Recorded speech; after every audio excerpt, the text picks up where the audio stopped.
So what I'm doing is just adding a pancake of clay over this baked armature that I've created.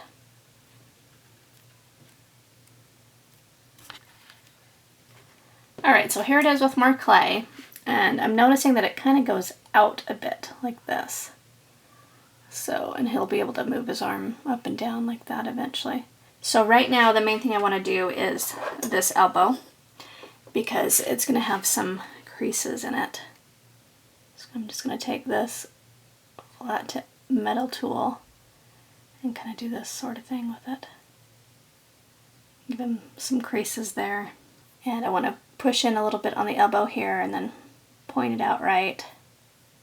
So I'll do some more work on fine-tuning that part. And so I have it right up against this pattern, and that's how I knew where to draw the cuff line. And then I'll need to shape in that little rough type thing. And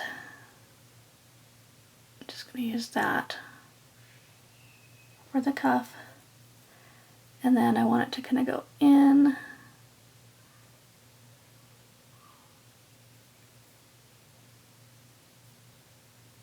So it's coming from that sleeve. I'll just repeat that all around. And then I think for the edge, I'm just going to do something like pulling that in, and also a ball stylus will be handy for this too, just to kind of give it more of a rounded kind of look there. And then all this will kind of just be the hand eventually. So that's how I'm going to do that little cuff. Alright, so we're getting closer, and one thing I noticed on the pattern is that it's kind of a straight line right with the cuff, and down here the sleeve is bigger, and then there's this part where the wrist is that kind of indents a bit. So I want to be sure and have that shape in place. Kind of like that. And then I need to add a bit more clay out here for the hand, but this is just kind of giving you the idea. And to kind of straighten this up, I just use this tool. Just kind of draw a line. And then I've just kind of been digging in towards the hand, just moving the clay over to add it to the hand. And I'll need to smooth all this out so the hand itself isn't ruffled as well.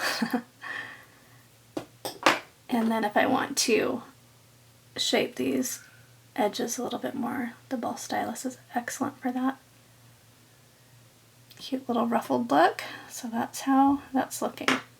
I ran into a little issue here, and it is that I made the armature wire so long that the place that the little baton is supposed to fit into his hand, well, there's a wire right there, so we're going to move that. So I had to pull off the wet clay, and then this clay underneath was just barely baked, so it just kind of crumbled right off easily. And so now I'm going to just cut that off altogether, and then I'll reshape it without the armature inside.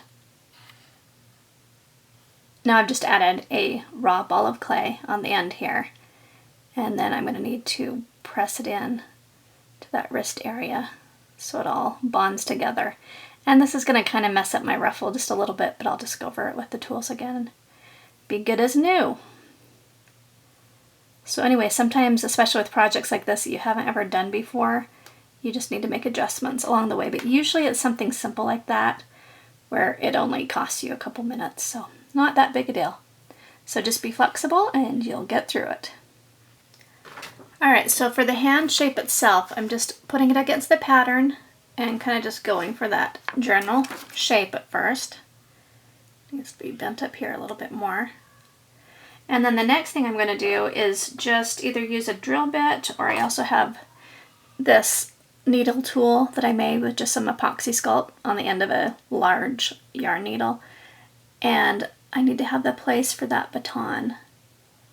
And I want to do this before I get all the detail on, because it kind of squishes it in the process. So I'll just kind of work with that and make sure it's the right angle.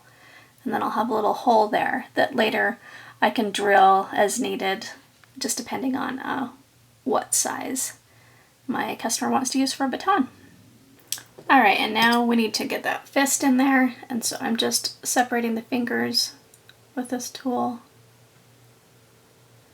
And then I want to kind of pull up on each one so it kind of rounds the finger a little bit. And then I want to keep flattening out this fist, and it's helpful to look at your own fist and figure, okay, how would it look if I think he's kind of doing this sort of thing with a thumb on top, holding a baton right there. And so just look at your own fist and just try to mimic it as best you can. The main thing is to have the fingers separated like this, and then just keep working on them, because right now they kind of look like sausages. So I'm going to kind of just pull them all to the middle a little bit on both sides, and then keep kind of pinching it out so it still has its hand shape going on. Like that. And then for the thumb up here, I'm just kind of pushing back where that hole is, which I'll have to go in again and redo. And at this point, it might be easier just to use a drill bit, because that will disturb the clay less.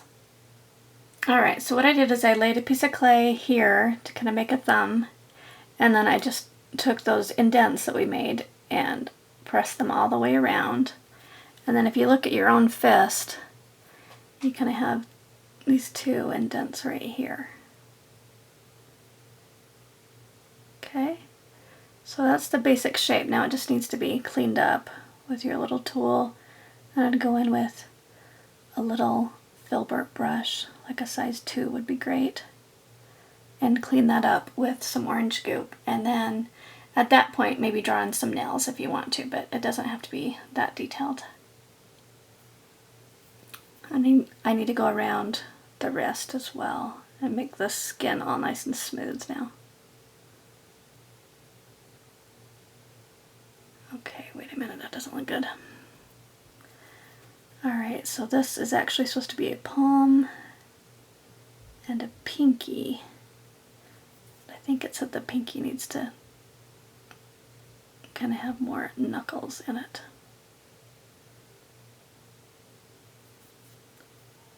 So just gonna keep working with it until it looks normal instead of crazy.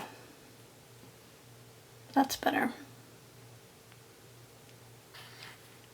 Alright, so I needed to redo the creases, and after you do the crease with your metal tool, it's a good idea to go over it with a brush, and that will kind of soften them back up again so it looks like material rather than cuts in clay.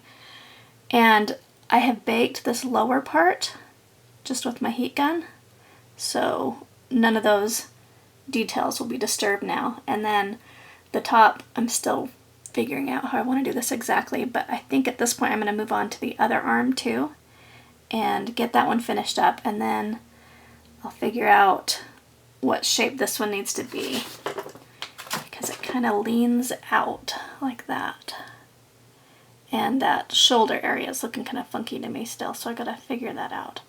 But size wise and stuff, it looks pretty cool.